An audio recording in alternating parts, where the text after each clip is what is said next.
শত্রুরা দেশভাগ ও রক্তগঙ্গা বইয়ে দেওয়ার ষড়যন্ত্রে রয়েছে। আল্লাহ চাইলে ক্ষুদ্র মশা বাহিনী দিয়ে বিশাল নমরুদ বাহিনীকে ধ্বংস করতে পারেন। আসলে আমাদের কাজে তো এরকম, যারা আল্লাহর সাথে থাকেন, সর্বশক্তিমান রাজাধিরাজের সাথে যারা থাকেন, তাদের কাজ তো এরকমই হয়।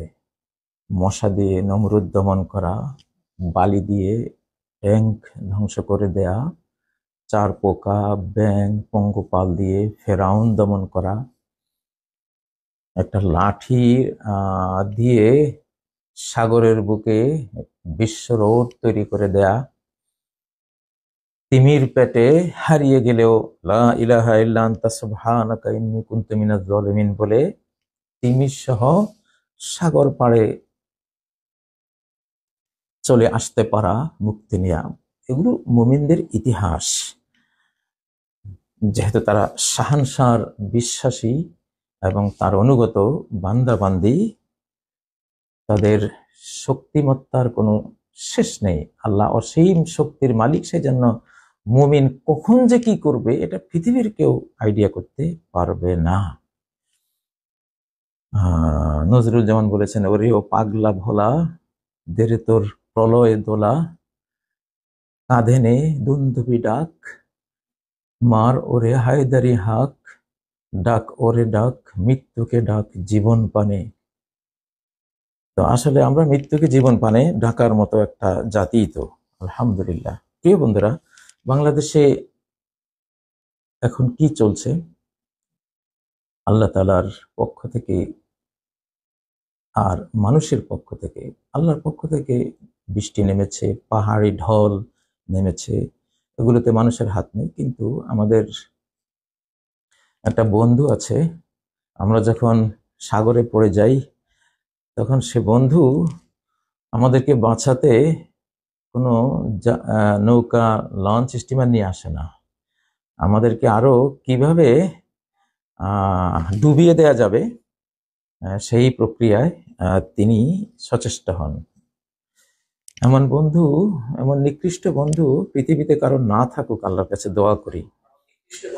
তো আমরা তো সেটাই, আমরা যুগে যুগে বহু বছর থেকে আমরা দেখে আসছি, যখনই আকাশের বৃষ্টি নামে আমাদের দেশে, আল্লাহর নির্দেশে, যেহেতু এটা পলি মাটির দেশ, পাহাড় থেকে পলি আসতে হবে, একেবারে চীন ভারত হয়ে দীর্ঘ পথ ফাড়ি দিয়ে পলি আসতে হবে। পলি এসে আমাদের এই এই বঙ্গভূমি বদ্বীপ নির্মাণ করতে, ভিতরে মুসিবতের মধ্যেও হাজারো সম্পদ থাকে, বিপদের মধ্যে সম্পদ থাকে, সেটা আসে, সেটা তো আসবে, সেটা হবে স্বাভাবিক প্রক্রিয়া। কিন্তু যখন পার্শ্ববর্তী আমাদের বন্ধু, বন্ধুরূপী শত্রু, তারা যখন মানে একেবারে কওমে সাবার বাঁধ ভাঙ্গা,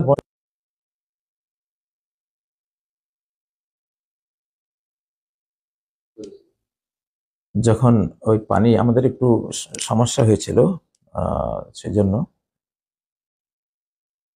একটুখানি বিরতি হয়ে গেল। যাই হোক, তো এটা আল্লাহ তাদেরকে হেদায়েত করুন, বাংলাদেশকে আল্লাহ তাআলা হেফাজত করুন। বানভাসী বন্ধুদেরকে, ভাই বোনদেরকে আপনারা যে দিক থেকে পারেন সর্বদিক থেকে আপনারা সহায়তা করবেন ইনশাআল্লাহ। তাদের খানা খাবারের যাতে কোনো কষ্ট যদ্দূর পারেন আপনারা লাঘব করার চেষ্টা করবেন। এই সময় হয় চতুর্দিক থেকেই বন্ধুরা চেষ্টা করেন, আমাদেরকেও অনেকে ফোন করেন, আমরা উৎসাহ দিই। আবাসী প্রবাসী সব বন্ধুরা বন্যার্তদের পাশে দাঁড়ান। সরকার, জনগণ, ছাত্র জনতা, সেনাবাহিনী, এখন যা হবে সব ঐক্যবদ্ধভাবে করতে হবে। আল্লাহ তাআলা আমাদেরকে বন্যা থেকে হেফাজত করেন, বন্যার যেই ক্ষতি এটা কাটিয়ে ওঠার তৌফিক দান করেন। প্রিয় বন্ধুরা, তো আজকে যে শিরোনামটি দিয়েছি, এটি আমাদের বাংলাদেশের বর্তমান যে প্রেক্ষাপট, বহু অন্তরালের ষড়যন্ত্রের ঘেরাটোপে আমরা আবদ্ধ হয়ে আছি।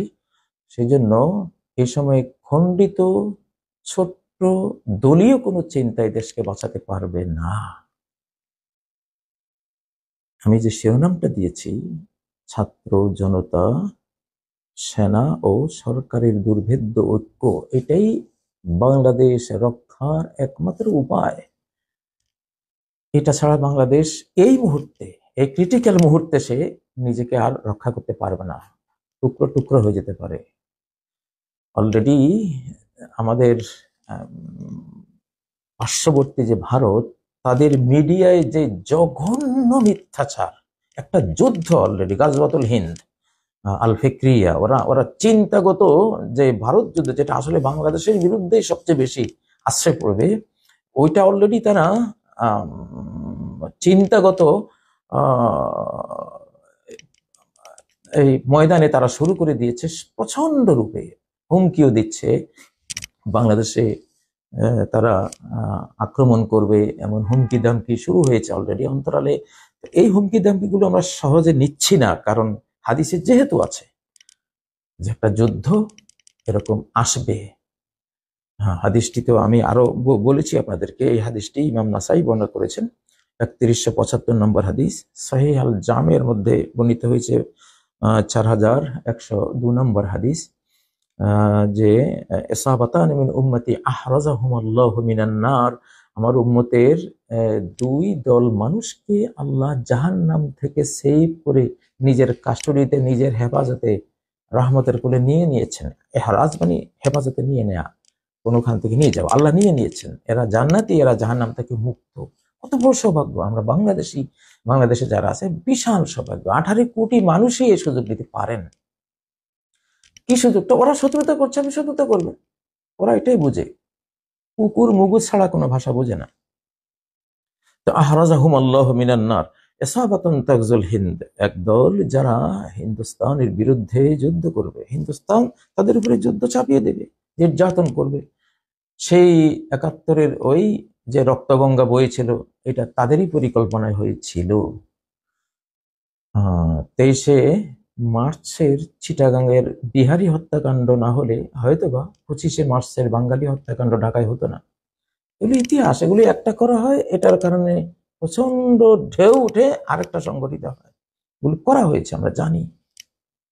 এরপর থেকে তো আমাদের বাংলাদেশে যা যা হয়েছে, একেবারে 72 থেকে 75, 75 থেকে 2009, 2009 থেকে এই পর্যন্ত যা হয়েছে, এগুলি সবকিছুর পিছনে তাদের শত্রুতা কাজ করেছে। তারা হিংসা করে আমাদেরকে। হিংসুকের ব্যাপারে আল্লাহ বলেছেন, মিন শাররি হাসিদিন ইজা হাসাদ, হিংসুক কখনো তোমার বন্ধু হবে না। ইবলিস আদমকে হিংসা করে, সে কখনো আদমের বন্ধু হবে না, হবে না, হবে না। এই জন্য তার থেকে পানা চাও।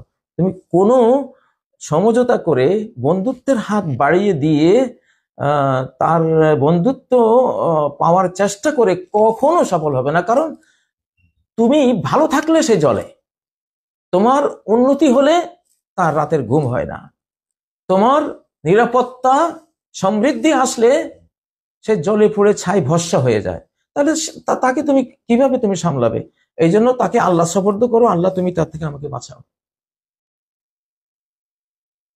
যে যারা এটা ভাবে যে বাংলাদেশ উন্নত হলে, স্বাধীন সার্বভৌম সমৃদ্ধ হলে আমার 7 সিস্টার স্বাধীন হওয়ার চেষ্টা করবে, যে বাংলাদেশ যেমন স্বাধীনতার সুফল ভোগ করছে, তারা আজকে স্বাধীন, তারা আজকে সার্বভৌম, তারা আজকে সমৃদ্ধ, তাদের কত উন্নতি হচ্ছে, এগুলো হলে কি হবে?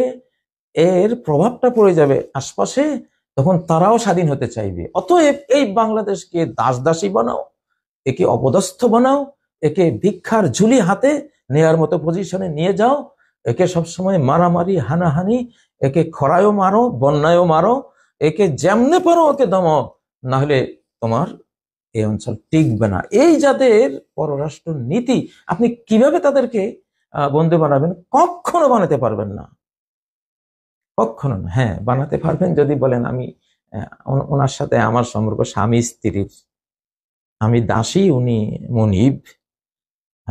এইটা হলে আপনি তো আপনার গরু ছাগল আর ভেড়া কিনাকে দুম্বা হয়ে বেঁচে থাকা আর মানুষ হয়ে বেঁচে থাকা পার্থক্য কি?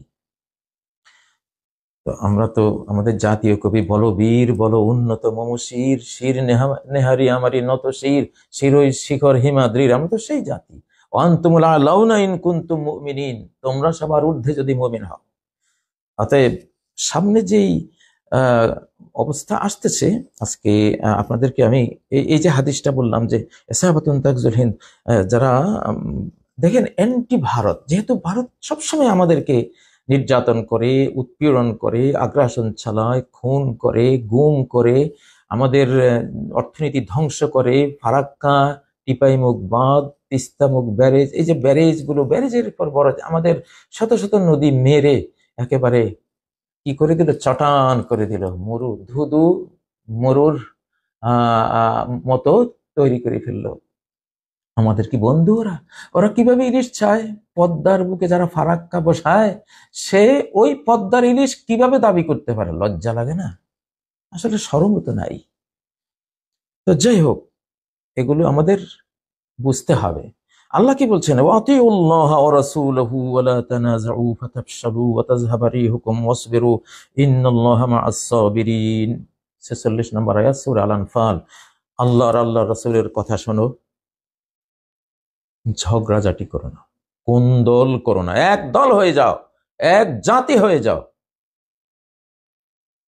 যদি কোন্দল করো, দলাদলি করো, ফাতাফশালু, তোমরা ব্যর্থ রাষ্ট্র হয়ে যাবা, ব্যর্থ জাতি হয়ে যাবা, ব্যর্থ ব্যক্তি হয়ে যাবা, ব্যর্থ সমাজ হয়ে যাবা। ফাতাফশালু, যত রকমের ব্যর্থতা সব চলে আসবে। ও তাযহাবারি হুকুম, আর তোমাদের রাষ্ট্র বিলীন হয়ে যাবে। এই রি মানে কিন্তু মুফাসসিরিন বলেছেন আদ-দাওলা, রি মানে হলো ঝঞ্ঝাবার্তা। ঝঞ্ঝাবার্তা যেমন একদিকে ছুটে সব চুরমার করে নিয়ে যায়, একটা শক্তি, ঠিক মানুষ এটা করতে পারে কখন? সে যেদিকে ছুটবে একটা চুরমার করতে পারবে বা কোনো নির্মাণ করতে পারবে, এই ক্ষমতা কখন হয়? যখন সে একটা রাষ্ট্রীয় কাঠামোতে সংঘবদ্ধ হয়। এই জন্য রূপক অর্থে রাষ্ট্রশক্তিকে আরবিতে রিহ, ঝঞ্ঝাবার্তা, টর্নেডো, সাইক্লোন এসব বলা হয়েছে। তো অথাজাবারই হুকুম, যদি দলাদলি করো তাহলে রাষ্ট্রশক্তি হারিয়ে ফেলবে। কত বড় কথা, কত বড় কথা প্রিয় বন্ধুরা। অসবিরু, অবিচল অটল থেকো, অটল থেকো, সবাইকে ঐক্যবদ্ধ রেখো, নিজের স্বার্থ ত্যাগ করো, ত্যাগী সমাজে পরিণত করো নিজের সমাজকে। ভোগী সমাজ, শুধু ভোগছেও না, শুধু ভোগ দিয়ে তো ঐক্য হয় না। আসলে ভোগের কারণে অনৈক্য আসে, ভোগের কারণেই অনৈক্য আসে। সবাই চাইবে, ভোগীরা সবাই চায়, ও পাইলো আমি কেন পেলাম না, অতএব আমি নাই তার সাথে, ওর বেতন এত বেশি আমার এত কম কেন, লাগাও ওর বিরুদ্ধে। এটা ভোগের দাবি। আত্মাগী হলে আর কে কি কায় খাক, আলহামদুলিল্লাহ, সে তো আমরা একই মায়ের কোলের সন্তান, একই বাংলা মায়ের সন্তান। জমিনকে কোনো কোনো হাদিসে মাও বলা হয়েছে। তো যাই হোক, হিয়া উম্মুকুম, এই মাটি তোমাদের মা। যেমন আমাদের বাংলা কবিতায় রয়েছে, আমাদের ছোট গ্রাম মায়ের সমান, আলো দিয়ে বায়ু দিয়ে বাঁচাইছে প্রাণ, মায়ের সমান। তো এটা হাদিসের বিপরীত না। ইন্নাল্লাহা মা'আস সাবিরিন, আল্লাহ সাবিরিনদের সাথে রয়েছে। তো বাংলাদেশে আমি এখানে আপনাদেরকে এই পিরিয়ডটা, ডক্টর ইউনূস সাহেবের এই পিরিয়ডটা, ইউনূস সাহেবের নাম নিলে অনেকে আমাদেরকে অনেক গালিগালাজ করেন, দেখি মাঝে মধ্যে কমেন্ট করেন, উনি সুদ খেয়েছেন, উনি করেছেন। বাবারে, সুদ তো খেয়েছে আমরা জানি, কিন্তু তুমি তো লাভ লসের মধ্যে কম্পেয়ার করবা। এই ইউনূসকে দিয়ে আমরা নমরুদ থেকে বেঁচেছি। আমাদের কচিকাঁচা ছাত্রদের আন্দোলনে এবং ইউনূসের সম্পর্ক অংশগ্রহণে আমরা নমরুদ থেকে বেঁচে গেছি। সুদ বড় না, নমরুদের অত্যাচার বড়। নমরুদের অত্যাচার বড়। জীবন গিয়েছে, দিন গিয়েছে, ইমান গিয়েছে, সম্পদ গিয়েছে, নিরাপত্তা গিয়েছে, গোটা দেশ একটা কি অবস্থা আমরা পড়েছিলাম। এখন সুদ যখন জাহিলি যুগ আসে, জাহিলি যুগ আসলে জাহিলির যুগের যেই মূল থিমগুলো, যে ভোগ বিলাসের, জিনা ব্যভিচারের, গান বাজনার, সুদ ঘুষ, এগুলি জাহিলি যুগের কতগুলো মূল তানাবানা ওদের, এগুলি দিয়ে জাহিলিয়াত হয়। তো এগুলি যখন আল্লাহ তাআলা চিকিৎসা করেন, শুরুতেই আল্লাহ এটা বলেন না যে সুদ ছেড়ে দাও, শুরুতে আল্লাহ বলেন না যে মদ ছেড়ে দাও, শুরুতে কখনো আল্লাহ বলেননি যে তোমরা গান বাজনা ছেড়ে দাও, জিনা ব্যভিচার ছেড়ে দাও, এটা বলেন না। দেখুন, এটা আয়েশা সিদ্দিকা রাদিয়াল্লাহু আনহার মতো সমাজ বিজ্ঞানী মহিয়সী নারী, আমাদের মা উম্মুল মুমিনিন, সহিহ বুখারীতে সূরা আল মুদ্দাসসিরের সম্পর্কে এবং প্রথম দিককার আয়াতগুলি সম্বন্ধে উনি একটা উক্তি করেছেন, আপনাদের এটা জানা উচিত। উনি কি বলেন? ইন্নামা নাযাল আউওয়ালা মা নাযালা মিনাল কুরআন সূরাতুম মিনাল মুফাসসাল, প্রথম যে সূরা আল্লাহ নাজিল করেছেন বা নাজিল হয়েছে আল্লাহর পক্ষ থেকে, মুফাসসালের সূরা, সেই সূরা যেমন সূরা আলাক, সূরা আল মুদ্দাসির। সেখানে কি আছে? চোরের হাত কাটো, জিনাকারকে 100 বেত লাগাও, বা ডাকাতি করলে উল্টা হাত পা কেটে ওকে শাস্তি দাও, কাছে যেমন জঘন্য। এগুলো আসে নাই, এগুলো বহু পরে। গান ছেড়ে দাও, মদ ছেড়ে দাও, এগুলো তখন আসেনি।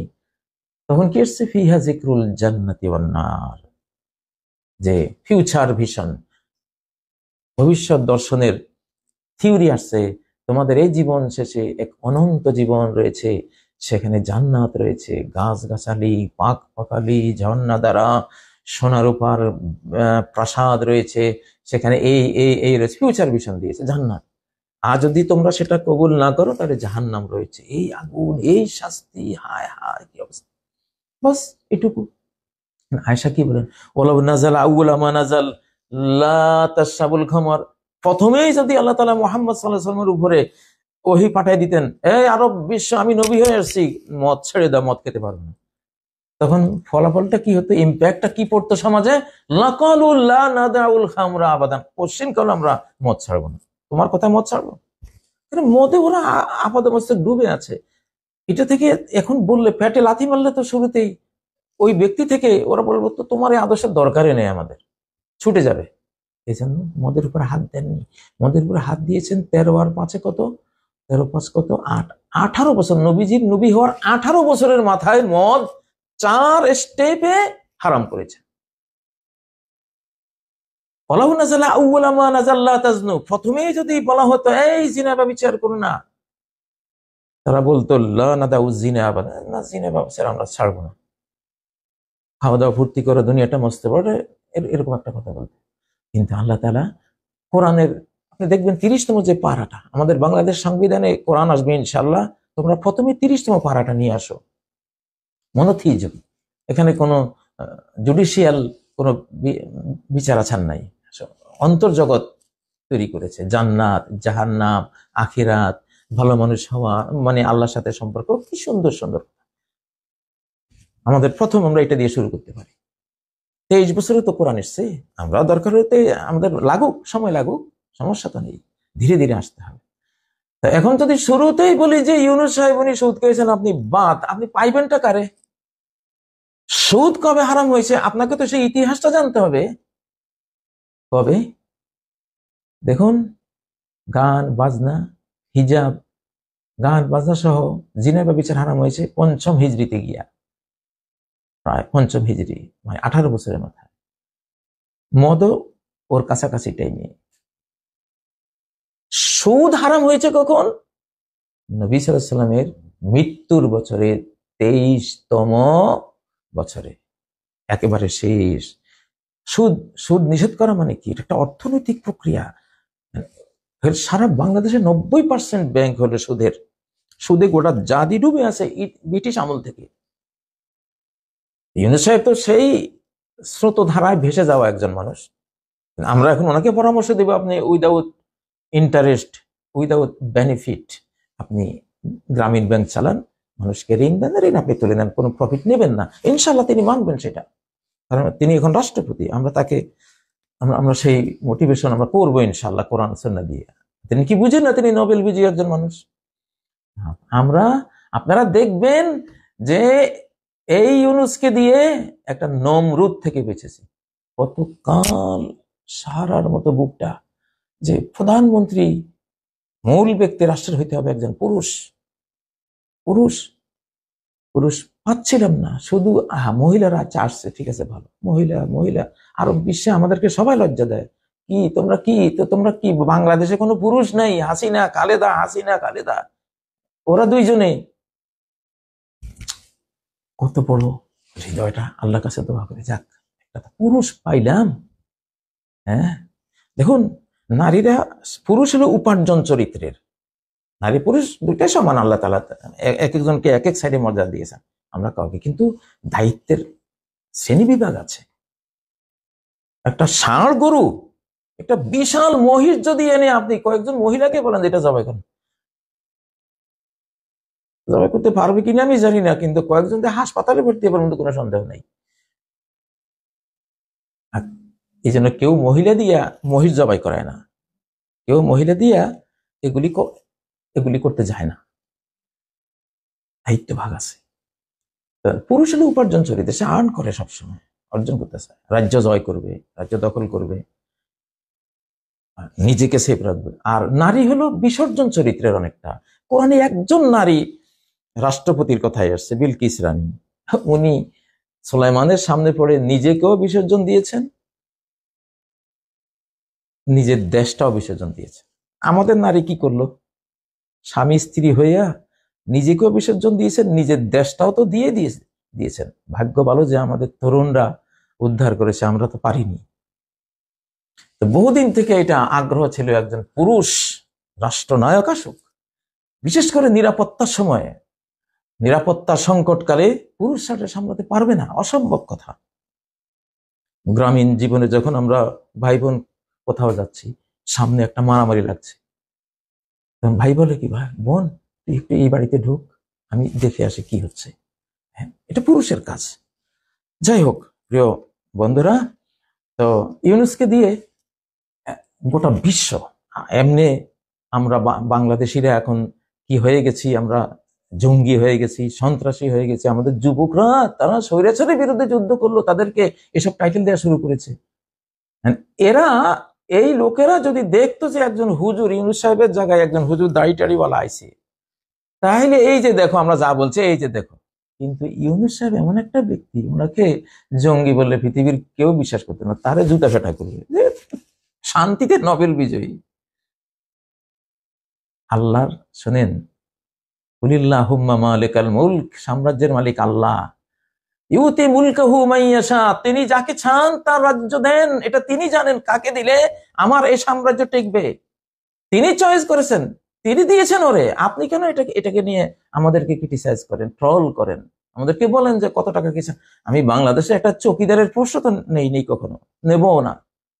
রাস্তার একটা টাকাও তো কখনো নষ্ট করিনি। আমরা এগুলি আল্লাহর কাজ করি, আমাদেরকে সমালোচনা করবেন না, ওইভাবে উচিত না আপনাদের। আমরা সারাটা জীবন এই কোরআন কিতাব নিয়ে, আল্লাহকে নিয়ে আমরা কাটিয়েছি, ওনার দিনে দাওয়াত দিয়ে কাটিয়েছি। যাই হোক, আজকে বাংলাদেশ সম্বন্ধে, বাংলাদেশের ভবিষ্যৎ কি হতে যাচ্ছে, এটা নিয়ে আমাকে অনেকে প্রশ্ন করেন। শাহ নেয়ামতুল্লাহ রহমতুল্লাহ একটা কাসিদা আছে, কাসিদায় সওগাত। এটা নিয়ে অনেকে বিতর্ক করেন, অনেকে এটাকে বলেন যে এটা গণক, উনি একটা গণক ছিলেন, আর গণকের কথা বিশ্বাস করলে ইমান থাকে না। হ্যাঁ, অবশ্য আলবৎ সত্য, গণকের কথা বিশ্বাস করলে তো ফাকাত কাফারা বিমা উনজিলা আলা মুহাম্মাদিন সাল্লাল্লাহু আলাইহি সাল্লাম, এটা তো সত্য যে সে মুহাম্মদ সাল্লাল্লাহু আলাইহি সাল্লামের উপরে নাজিল করা জিনিসকে অস্বীকার করলো। কিন্তু শাহ নেয়ামতুল্লাহ রাহিমাহুল্লাহ ইসলামের সুফি সাধকদের মধ্যে যারা, জুনাইদ বাগদাদি, আব্দুল কাদের জিলানি, তারপরে সেররি আস-সাকাতি, এই যে ফুদাইল ইবনে আয়াদ, হাসান আল বসরি, আব্দুল ইবনে মাসউদ, ইব্রাহিম আন-নাখঈ, ইমাম আহমদ ইবনে হাম্বল, তারপরে আলকামা, এরা সবাই কিন্তু এরা কি ছিলেন? রুহবানুল লাইলি ফুরসানুন নাহার, টোটাল সাহাবী সমাজ, রাতের সন্ন্যাসী, দিনের যোদ্ধা, অশ্বারোহী, এই টাইপ ছিলেন। তো এই শাহ নেয়ামতুল্লাহ তো তাদেরই একজন। তিনি কি গণক? উনি যে প্রেডিকশন গুলো দিয়েছেন, ভবিষ্যৎবাণী দিয়েছেন, আমি দেখেছি 100 কথার মধ্যে 100 কথাই সত্য। কোন গণকের 100 কথার মধ্যে একটা কথা সত্য হবে, 99 কথা মিথ্যা হবে। দলিল নেন, নবীজি বলেন, সাহাবারা জিজ্ঞাসা করলেন যে গণকের মাঝে মধ্যে দেখি গণক একটা কথা বলছে, সত্য হয়ে গেছে। নবীজি বলেন, তিলকাল কালিমাতু মিনাল হাক্কি ইয়াখতাফুহাল জিন্নি, ওটা ওই যে একটা কথা তার সত্য তোমরা পাও, ওইটা হলো জিনেরা আকাশে মেঘমালায় যে ফেরেশতারা দুনিয়ার বিভিন্ন নির্বাহী কাজকাম নিয়ে আলোচনা করে, সে ওখান থেকে ছোঁ মেরে নিয়ে আসে, মুরগির মতো কক করে সে তার গণকের কানে ঢেলে দেয়। তো গণক করে কি, একটার সাথে এই যে গণক ওই একটা হক কথা সত্য ইনফরমেশনের সাথে 100-এর বেশি মিথ্যা জুটিয়ে দেয়, জড়িয়ে দেয়, মিশিয়ে দেয়। এই হাদিসটি নবী সাল্লাল্লাহু আলাইহি সাল্লাম সহিহ মুসলিম থেকে এটা বর্ণিত, 2224 নম্বর হাদিস, সহিহ হাদিস। গণকের 100 কথার মধ্যে একটা হবে সত্য, 99টা মিথ্যা। আর কাসিদায়ে শাওকাতে আমরা দেখি উনি 100 কথা বলেছেন, 100 কথায় সত্য। আমি নমুনা দেখাই আপনাদের এই প্রশ্নটা, যেহেতু আলেমদের মধ্যে এই কাসিদায়ে শাওকাত নিয়ে বিতর্ক আছে, তবে যার তার কথা বিশ্বাস করা যাবে না, বিতর্কের একটা ফায়দাও আছে। যারা বলছেন যে এগুলো অনেক সময় হয় কি, মানুষ ইলমুল গায়ব আর খবরুল গায়বের মধ্যে পার্থক্য করে না। তো এই কথাগুলো কিন্তু ইলমুল গায়ব না, ইলমুল গায়বের মালিক শুধু আল্লাহ, আল্লাহুল গায়ব তিনি। কিন্তু খবরুল গায়ব, গায়বের খবর তিনি কাউকে কাউকে জানান, নবীগণের মধ্যে। তিলকা মিন আম্বাইল গায়বি নুহিয়া ইলাইক, এগুলো গায়বের খবর। কখনো আল্লাহ বলেননি যে এটা তিলকা মিন ইলমিল গায়ব, এটা ইলমুল গায়ব তোমাকে দিয়েছে না। আল্লাহ তাআলা ইলমুল গায়ব কোন সৃষ্টিকে, কোন নবী রাসূল ওলিয়া উলিয়া কাউকে দেননি। নবীগণকে ইলমুল খবরুল গায়ব দিয়েছেন। মিন আম্বাইল গায়ব, বারবার কোরআনে আছে এই আয়াতটি। তিল যালিকা মিন আম্বাইল গায়ব, সূরা আলে ইমরানে আছে যালিকা মিন আম্বাইল, সূরা হুদে তিলকা মিন আম্বাইল গায়ব। এগুলো গায়বের খবর, গায়বের ইলম না। গায়বের ইলম এক জিনিস, গায়বের খবর আরেক জিনিস। অনেকে যখন সমালোচনা করেন, উনি গায়বের ইলম কইয়া সমালোচনা করেন। আমরা তো কেউই বলছি না যে ওনার গায়বের ইলম আছে, না তো, এটা তো সৃষ্টির কারো পক্ষে সম্ভব না। গায়বের খবর আল্লাহ দিয়েছেন, কিন্তু সেটা কোরআনে আছে, মির রাসূলিন ইল্লা মান ইরতাদা মির রাসূল, সূরা আল জিন্নের একদম শেষ আয়াত, শেষ আয়াতের আগের আয়াতটা, যে রাসূলগণকে তিনি গায়বের খবর দিয়েছেন। আর এই কাসিদা, যেটা কাসিদায়ে শাওকাত, এটা হলো একটা দর্শন, দৃষ্টি। এটা দৃষ্টি,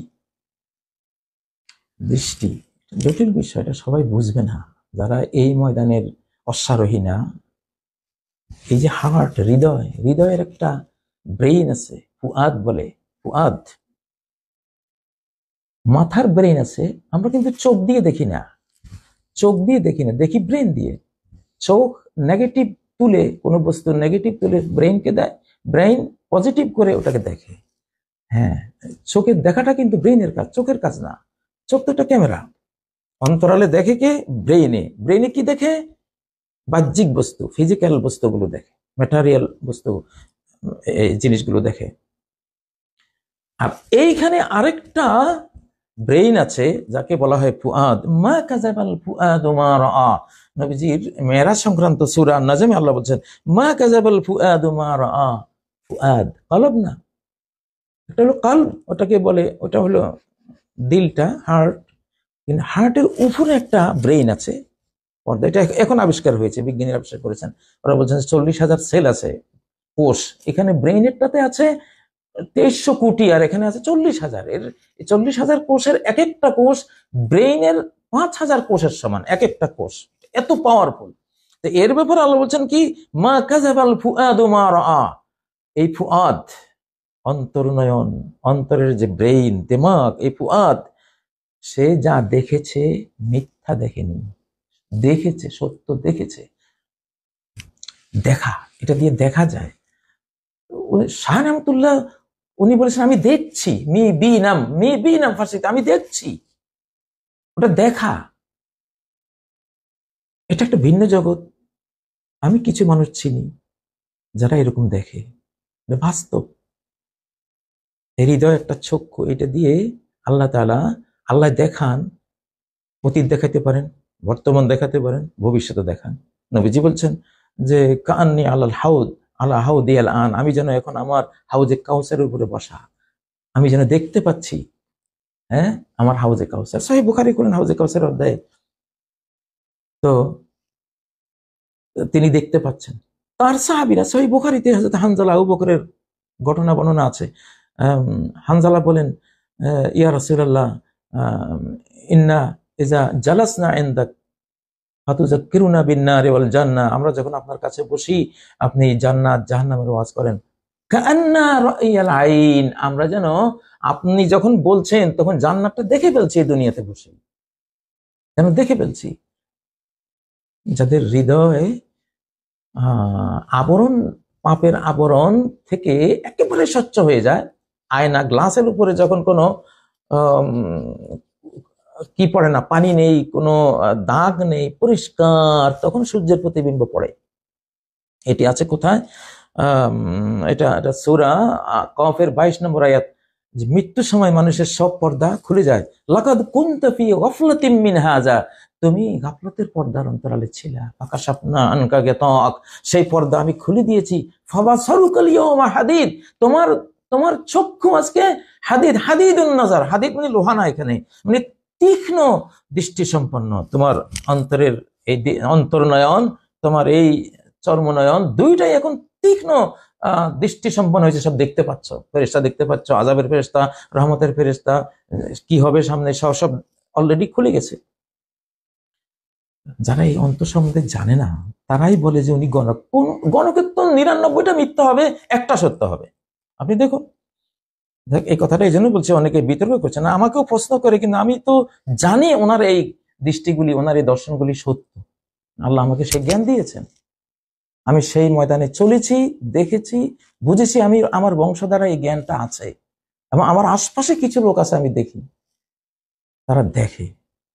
এরকম শাহ নেয়ামতুল্লাহ বাংলাদেশেও আছে, কয়েকজন সম্বন্ধে আমি জানি।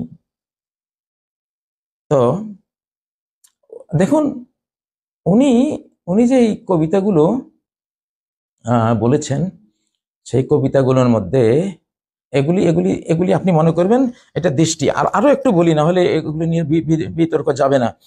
হযরতে ওমরের ব্যাপারে আল্লাহ বলছেন সূরা আল আনামের 122 নম্বর আয়াত, আওয়ামান কানা মাইতান, যে মৃত ছিল। ওমর তাগড়া যুবক, আল্লাহ মৃত ছিল, মানে মনটা, হৃদয়টা মৃত ছিল। ফাহিয়াইনাহু, আমি একে জীবিত করে দিয়েছি। ওয়াজআলনা লাহু নূরান, তার একটা জ্যোতি দিয়েছি, ওমরকে একটা জ্যোতি দিয়েছি। ইয়ামশি বিহি ফিন নাস, জ্যোতি নিয়ে সে মানব সমাজে চলে। চলে মানে আচরণ করে, কাজ করে, তার মিশন ভিশন পরিচালনা করে ওই আলোর ভিত্তিতে। আলো, ওমর ওমর যেটা আইডিয়া করতেন কাউকে দেখে, উনি দেখে ফেলতেন যেন, কারণ তাকে আল্লাহ নূর দিয়েছেন, সে আলো। ইত্তাকু ফিরাসাতাল মুমিন ফাইন্নাহু ইয়ানজুরু বিনূরিল্লাহ, সাহাবীরা বলতেন যে মুমিনের যে অন্তর্দৃষ্টি, এটাকে ভয় করো, এটাকে ফালতু মনে করো না, এটা গণক বিদ্যা হাবিজাবি বলো না। ফাইন্নাহু ইয়ানজুরু বিনূরিল্লাহ, সে তো আল্লাহর নূর দিয়া দেখে, আল্লাহর আলো দিয়ে সে দেখে। ইন্না ফি যালিকা লাআয়াতিল লিল মুতাওয়াসসিমিন, এই যে সূরা আল হিজরে আল্লাহ কি বলছেন, যে এখানে এই যে কওমে লূতকে আমি ধ্বংস করলাম, বিভিন্ন জাতি ধ্বংস করলাম, এগুলোর মধ্যে অনেক নিদর্শন রয়েছে লিল মুতাওয়াসসিমিন আর লিল মুতাফাররিসিন, অন্তর্নয়নওয়ালা মানুষদের জন্য এতে রয়েছে। এটা 75 নম্বর আয়াত সূরা আল হিজরের। আর তাফসীরে আছে আল মুতাফাররিসিন, মুতাফাররিস তাকু ফিরাসাতাল মুমিন। ফেরাসাত মানে কি, যে এরা কাউকে দেখলে, সিংহ যেমন, রয়্যাল বেঙ্গল টাইগার যেমন শিকার দেখলে ঝাঁপিয়ে পড়ে ওকে লুফে নেয়, কিছু হার্ট, হৃদয়ের চক্ষুওয়ালা এমন আছে, যে কোনো একটা জিনিস তার সামনে আসলে টাইগারের মতো ঝাঁপিয়ে তার হৃদয়, তার তথ্য উদ্ধার করে নেয়, ইনফরমেশন নিয়ে নেয়, যেটাতে এই টাইপের মানুষ বহু আছে। আল্লাহ তাদেরকে নূর দিয়েছেন, তাদের পর্দা নাই, এই জন্য তারা এগুলি দেখে। তো এখন শাহ নেয়ামতুল্লাহ বলছেন, উনি, আমি কোনো খবর দিচ্ছি না, উনি বলছেন আমি বিনাম, আমি দেখছি, আমি দেখে দেখে বলছি। নবী সাল্লাল্লাহু আলাইহি ওয়াসাল্লাম বলছেন, আমি তো হাউজে কাউসার দেখতে পাচ্ছি। কান্নি আরাল ইন্নী লা আরাল ফিতানা তাকাউ খিলালা বুয়ুতিকুম কাওয়াকিল মাতার, সহিহ বুখারী কিতাবুল ইলমের হাদিস, যে আমি দেখতে পাচ্ছি ফিতনা ফাসাদ গুলো, অশান্তির উপকরণ গুলো, হে সাহাবীরা, তোমাদের বাড়ির উপরে ঝরছে বৃষ্টির মতো, আমি দেখছি। ইন্নী লা আরাল ফিতান, এটা কি চোখে দেখা, এটা এই ফুয়াদ দিয়ে দেখা। মা কাযাবাল ফুয়াদু মা রাআ, অন্তর নিয়ে বহুত বহুত পরিশ্রম করতে হয়, ইবাদত বন্দেগী করতে হয়, দীর্ঘ তাহাজ্জুদ পড়তে হয়, দীর্ঘ তেলাওয়াত করতে হয়, লক্ষ লক্ষ জিকির আজকার করতে হয়, আল্লাহকে খুব ভালোবাসতে হয়, আল্লাহর এমন বন্ধু হয়ে যেতে হয় যে হৃদয়টা, ওই যে আকাশমুখী যে এন্টেনা আছে, এন্টেনার মতো হৃদয়টা আল্লাহমুখী যদি থাকে, তখন এগুলি দেখে তারা।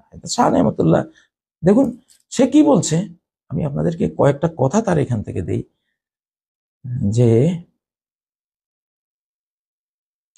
দ্বিতীয় প্রথম বিশ্বযুদ্ধ, প্রথম বিশ্বযুদ্ধের খবর সে বলতেছে দ্বিতীয় বিশ্বযুদ্ধের খবর বলতেছে।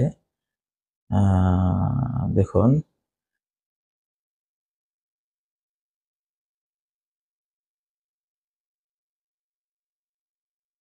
পশ্চিমে 4 সাল ব্যাপী ঘোরতর মহারণ, প্রতারণা বলে হারাবে এরণে জিমকে আলিফগণ। পশ্চিমা বিশ্ব কেন্দ্রিকই তো প্রথম বিশ্বযুদ্ধ হয়েছিল। এটা 4 সাল ব্যাপী, 14, 15, 16, 15, 16, 17, 18, 18 দেখেন, উনি 1152 খ্রিস্টাব্দে 850 বছর আগের শাহ নেয়ামতুল্লাহ উনি অন্তর দিয়ে দেখেছেন। অন্তর্নয়ন, এটা আল্লাহর নূরে নুরানি হয়ে তাফাররুজ ফেরাসত দিয়ে তিনি কোন সংবাদ দিচ্ছেন না, বলছেন মি বিনাম, আমি দেখতে পাচ্ছি এই যুদ্ধটা, যুদ্ধের চিত্রটা আমি দেখতে পাচ্ছি।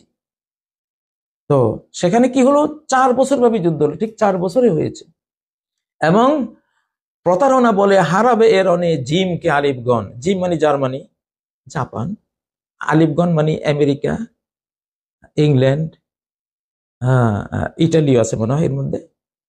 ইতিহাস বলে দেখবেন, আলিফ আলিফ বলতে আমেরিকা নেতৃত্বে যারা, তাদের শুরুতে আদ্যাক্ষর হলো আলিফের। দেখেন কিভাবে মিলে গেল।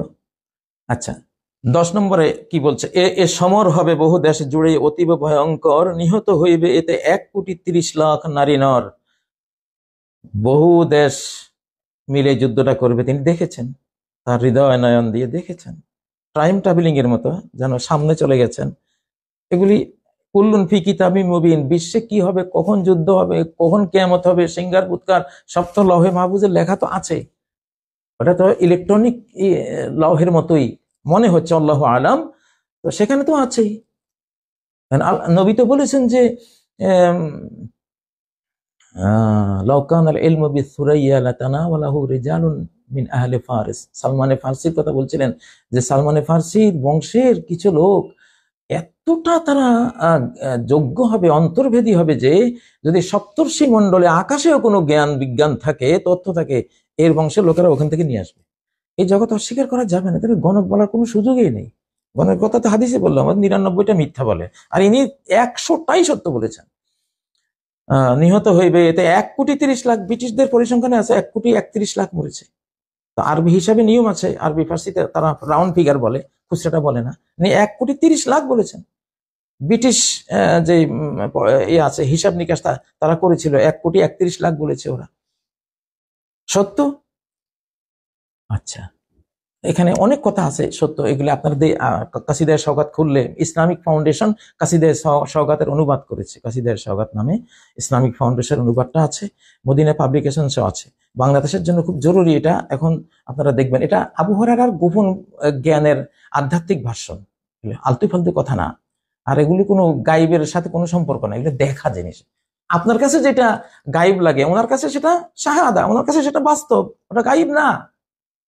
যেমন চোখের জ্যোতি পরীক্ষা করতে গেলে যখন বসানো হয়, যে ইংরেজি অক্ষর বা বিভিন্ন অক্ষর দেয়, বড় দেয়, দেখতে পাচ্ছেন?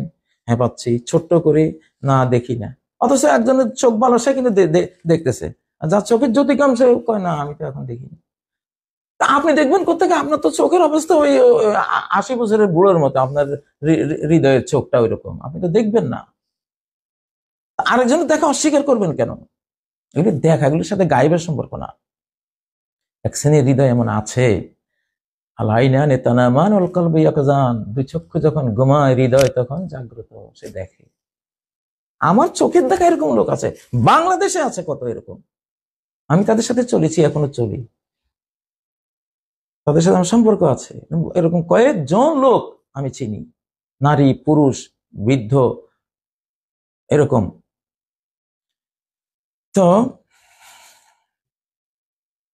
আচ্ছা দেখেন, দ্বিতীয় বিশ্বযুদ্ধ সম্বন্ধে উনি 1152 খ্রিস্টাব্দে বলে গেছে, 850 বছর আগে। প্রথম মহাসমরের শেষে 21 বছর পর শুরু হবে ফের আরো ভয়াবহ দ্বিতীয় সমর। আপনি কল্পনা করতে পারেন? ঠিকই 18 সালে প্রথম বিশ্বযুদ্ধ শেষ, এরপরে 19 থেকে 39 হিসাব করেন, 21 বছর।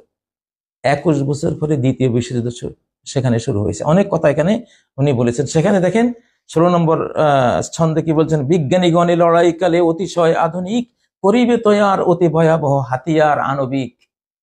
একটা বোম দ্বিতীয় বিশ্বযুদ্ধে জাপানের নাগাসাকি হিরোশিমায় ব্যবহৃত হয়েছে, আমেরিকা ব্যবহার করে। দেখেন ওনার এখানে সেই কথাটা। লর্ড কার্জন এই জন্য এই কাসিদা নিষিদ্ধ করেছিলেন। দেখে যে সব বনে সব মিলে যাচ্ছে।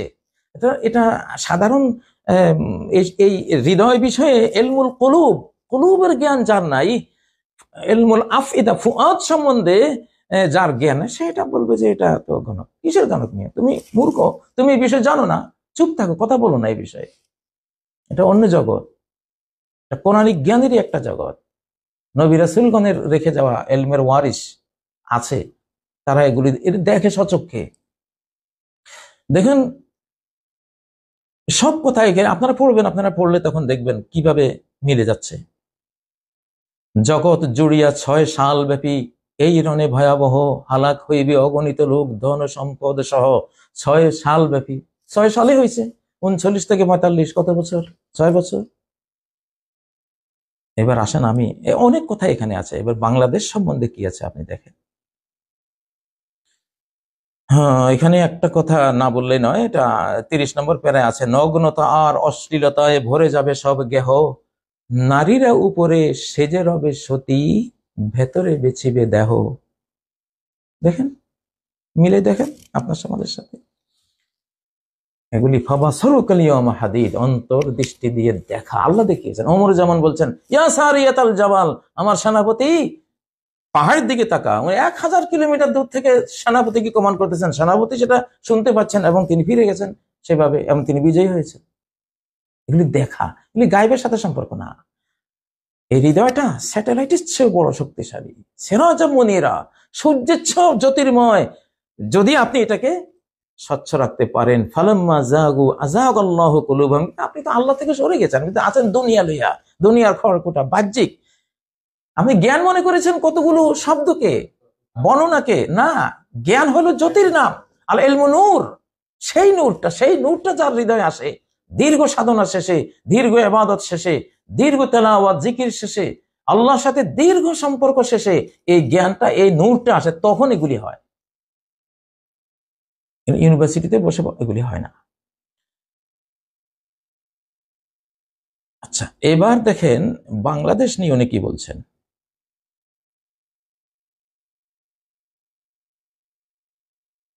অনুরূপ হবে পতন একটি শহর মুমিনদের, তাহাদের ধন সম্পদ যাবে দখলে হিন্দুদের, হত্যা ধ্বংস যজ্ঞ সেখানে চালাইবে তারা ভারী, ঘরে ঘরে হবে ঘোর কারবালা ক্রন্দন আহাজারি। বাংলাদেশের সামনে এরকম একটা ভয়াবহ দৃশ্য সামনে আসতেছে। মুসলিম নেতা অথচ বন্ধু কাফেরের তলে তলে, মদদ করিবে অরিকেশে এক পাপ চুক্তির ছলে। এই পাপ চুক্তি, ওই যে 50 বছরের একটা চুক্তি আছে, পাপ চুক্তি, আবার নবায়ন হয়েছে। দেখুন কি বিস্ময়কর। প্রথম অক্ষরে থাকিবে সিনের অবস্থান, আরবি সিন, বাংলা তালিব বস বা দন্তস। যেই নেতার কারণে সর্বনাশটা হবে বাংলাদেশে, তার নামের শুরুতে সিন। শেষের অক্ষরে থাকিবে নুন ও বিরাজমান, শেষের অক্ষরে থাকবে নুন। মিলেন বাংলা দন্তন আর বাংলা তালিব বস বা দন্তস, অর্থাৎ আরবি সিন আর আরবি নুন। কার নামের শুরুতে সিন, কার নামের শেষে নুন।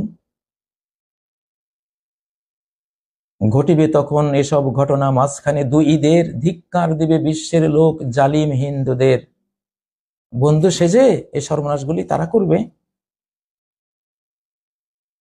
মহরম মাসে হাতিয়ার হাতে পাইবে মুমিনগণ, ঝঞ্ঝার বেগে করিবে তাহারা পাল্টা আক্রমণ। গোটা মুসলিম জাহান তখন আসবে বাংলাদেশের সাহায্যে, তারা প্রতিশোধ নেবে।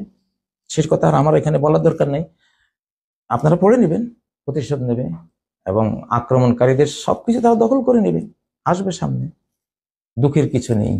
আমি এই জন্য আজকে ওই কথাটা রেখেছিলাম, আল্লাহ চাইলে মশা দিয়ে নমরুদ দমন করতে পারেন। বাংলাদেশে যে ছাত্রদের আন্দোলনটা হয়েছে, এটা তো আমার কাছে সেটাই মনে হয়েছে, মশা দিয়ে নমরুদ দমন হয়েছে একবার এখানে। এই ছাত্র কচি কাছা বাচ্চা কাচ্চা, বাচ্চা কাচ্চা .com, এ কি আছে এদের, পুরো বিষয়টাই অলৌকিক হয়েছে, আল্লাহ করিয়েছেন। এটা যেন যেই শক্তি চেপে বসেছিল আমাদের দেশীয় দেশের বাইরে যে শক্তিটা চেপে বসেছিল, এটা সবাই আশাবাদ দিয়ে দিয়েছিল এটা কবে হবে, এটা এখান থেকে মুক্তির আর উপায় নাই। কিন্তু মুক্তি মিলেছে কিনা? মিলেছে। যাই হোক, এই কথাগুলো কিন্তু আমার না, শাহ নেয়ামতুল্লাহ রহমতুল্লাহ 1152 খ্রিস্টাব্দে তিনি বলেছেন, আজ থেকে 850 বছর আগে আপনাদেরকে দিলাম, এটাকে আপনারা গণক বিদ্যা বলবেন না, এটা পড়লে ইমান থাকবে না বলবেন না, আপনারই ইমানের দুর্বলতা আছে, এগুলো আছে ইসলামে।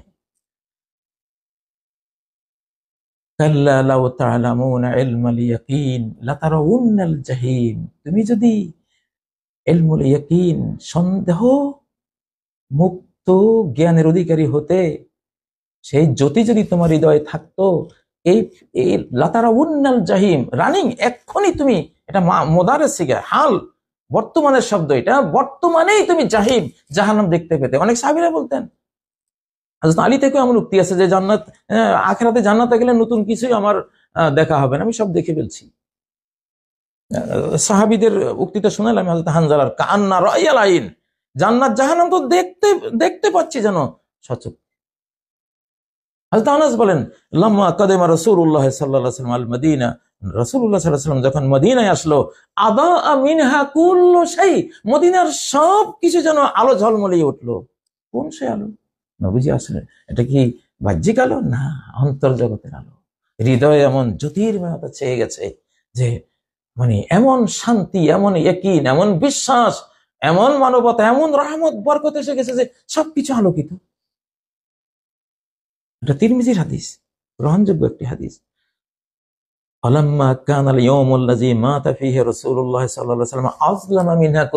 যেদিন রাসূল মরে গেলেন, হ্যাঁ, আজলাম আমিনা কুল্লু শাই, মদিনার সবকিছু যেন সবকিছু অন্ধকার হয়ে গেল। কি সেই অন্ধকার? সূর্যের আলো তো ঠিকই আছে, চোখের আলো তো ঠিকই আছে। এটাই বলি, অন্তর জগৎ, হৃদয় জগৎ, স্পিরিচুয়াল ওয়ার্ল্ড, সেই ওয়ার্ল্ডে যে চলে না, সে বলবে এগুলো গণক। কিসের গণক বিদ্যা? এগুলো গণকের কথা 99% মিথ্যা। যাই হোক, ইমাম হযরতে শাহ ওলিউল্লাহ রহমতুল্লাহ এই জন্য সাওয়াতুল ইলহাম বই লিখেছেন। সাওয়াতুল ইলহামের জ্যোতির্ময়তা। আল্লাহ কি বলেছেন? আওহাইনা ইলা উম্মি মূসা নারদিহি, আমি মূসার মার কাছে ওহী পাঠিয়েছি যে মূসাকে দুগ্ধ পান করাও। কি ওহী? সেটা ইলহাম। ইলহাম আসে। আওহা রাব্বুকা ইলান নাহলি, সূরা নাহলে আল্লাহ বলেন যে আমি মৌমাছির কাছে ওহী পাঠিয়েছি। কি ওহী? তার অন্তরে ঢেলে দিয়েছি, আনিত্তাকিযি মিনাল জিবালি বুয়ুতা, পাহাড়ে তুমি মৌচাক বানাও, অমিনাস শাজারে, গাছে তুমি মৌচাক বানাও, অমিম্মা ইয়ারিশুন, তারা যে ঘর বাড়ি বানায় সেখানেও তুমি মৌচাক বানাও। আমি মৌমাছিকে এই ওয়াহি পাঠিয়েছি, মানে ইলহাম। এগুলি ইলহামই কথা। বরং কথার চেয়েও আরেক ধাপ উন্নত, দৃষ্টি, হৃদয় দিয়ে দেখা, সিনারিও আল্লাহ দেখিয়েছেন, তিনি বলেছেন। এখনো এসব দেখার লোক আছে এই পৃথিবীতে, আমার বাংলাদেশে আছে, আমার আশপাশে আছে, আমি জানি। তো যাই হোক প্রিয় বন্ধুরা, এগুলোকে তারপরে যেহেতু এটা নিয়ে বিতর্ক আছে, তো এই জন্য কথাগুলো আসলে বলেছি। এটা কেউ গণকের কথা হিসেবে কল্পনাই করবে না। এগুলো মনে করবেন যে আবু হুরায়রার গোপন ব্যাগ। আল্লাহ রাসূল সাল্লাল্লাহু আলাইহি ওয়াসাল্লাম একদিন সব কথা বলে গিয়েছিলেন। হাদিসটা বলে শেষ করছি, লম্বা হয়ে গেছে কথাটা। সাল্লা বিনা রাসূলুল্লাহ সাল্লাল্লাহু আলাইহি ওয়াসাল্লাম আল ফাজর, একদিন রাসূল সাল্লাল্লাহু আলাইহি ওয়াসাল্লাম আমাদেরকে নিয়ে ফজর পড়লেন। ওয়া সাইদাল মিম্বার, তারপর মিম্বারে উঠলেন। হাত্তা হাদারাতিজ যুহর ফাখাতাবানা, আমাদেরকে তিনি বক্তৃতা দিলেন। দিতে দিতে দিতে ফজরের পর থেকে জোহর হয়ে গেল। ফানাজালা ফাসাল্লা, নেমে তিনি জোহর পড়লেন। জোহর পড়লে তারপরে আবার সাইদাল মিম্বারে উঠলেন। ফাখাতাবানা হাত্তা জাআল আসর, আসর হয়ে গেল। আবার আসর পড়ে আবার মিম্বারে উঠলেন। হাত্তা জাআল মাগরিব, মাগরিব এসে গেল। আখবারানা বিমা হুয়া কায়িনুন, বেমা হুয়া কান, বেমা কান ওমা হুয়া কায়িন, যা অতীতে হয়েছে, যা সামনে হবে, সবকিছু আল্লাহ রাসূল আমাদেরকে সেদিন জানিয়েছিলেন। আ'লামুনা আহফাজুনা, আমাদের মধ্যে যার স্মরণ শক্তি বেশি, সে বেশি জানে এগুলো। দেখেন হযরতে হুযায়ফা রাদিয়াল্লাহু তাআলা আনহু, উনি বলেন যে মা মিন কাঈদ ফিতনাতিন ইলা আন তাকুম আস-সাআ ইয়াবলুগু মান মারাহু 300 ফাসাইদান, যে কোনো রাষ্ট্রের ফিতনাকারী, অশান্তি সৃষ্টিকারী, মারদাঙ্গাকারী, ষড়যন্ত্রকারী, এই টাইপের যে লোকগুলো আছে, কিয়ামত পর্যন্ত যার ফলোয়ারের সংখ্যা 300 থেকে শুরু, 300, 400, 500, 3 লাখ, 5 লাখ, মানে 3 থেকে শুরু, এরকম ফলোয়ারওয়ালা যারা আছে 300 থেকে শুরু, এদের প্রত্যেকের ইল্লা সাম্মাহুলানা রাসূলুল্লাহ সাল্লাল্লাহু আলাইহি ওয়াসাল্লাম, আল্লাহ রাসূল তাদের নাম নিয়েছেন, তাদের কথা বলেছেন, বিসমিহি তার নাম, তার ওয়াসমে আবি তার বাপের নাম, তারপরে ওয়াসমে কবিলাতি তার কবিলার নাম, তার গোত্রের নাম সুদ্ধা, তার বিস্তারিত তিনি আমাদেরকে জানিয়েছেন। এটা আবু দাউদের মধ্যে হাদিসটি রয়েছে, হাসান পর্যায়ের হাদিস, গ্রহণযোগ্য একটা হাদিস। প্রিয় বন্ধুরা, তো যাই হোক, আজকে আর লম্বা করছি না, কিন্তু এখন বাংলাদেশের ভয় পাওয়ার কিছু নেই। আমি বলেছিলাম যে ইউনূস আলাইহিস সালামের জাতি একমাত্র জাতি যে তারা যখন শুনলো যে আযাব আসবে, তখন এমন ঈমান এনেছিল, আমানু, তারা এমন ঈমান এনেছিল যে আল্লাহ তাদেরকে মাফ করে দিয়েছে। কিছু কিছু প্রেডিকশন থাকে, এগুলো প্রেডিকশন আছে, কিন্তু আমরা এমন দোয়া করতে পারি, দোয়া গিয়ে বিপদকে ধরে, ফায়া তালে জানে ইলা ইয়াউমিল কিয়ামা, দোয়া আর ওই বিপদে লড়াই করে কিয়ামত পর্যন্ত, ওই বিপদ নামতে পারে না। আমাদের যেহেতু এরকম একটা খাড়া পড়ার প্রেডিকশন আছে, অতএব আমরা আল্লাহমুখী হতে হবে ইনশাআল্লাহ। যদি ইব্রাহিমের মতো হতে পারি, ইব্রাহিম খলিল আলাইহিস সালামের মতো হতে পারি, তাহলে নমরুদের মতো বিশাল বাহিনীকে মশা দিয়ে শেষ করে দিলেন। 4 পোকা দিয়ে যেমন ফেরাউন দমন করেছে, তেমন দমন করে দিবেন ইনশাআল্লাহ, ভয় পাবেন না। তো আল্লাহ তাআলা বাংলাদেশকে রক্ষা করুন। এই জন্য ঐক্যের এখন কোনো বিকল্প নাই, কোনো বিকল্প নাই। আল্লাহ তাআলা আমাদের হেফাজত করুন। আসসালামু আলাইকুম ওয়া রাহমাতুল্লাহি ওয়া বারাকাতুহু।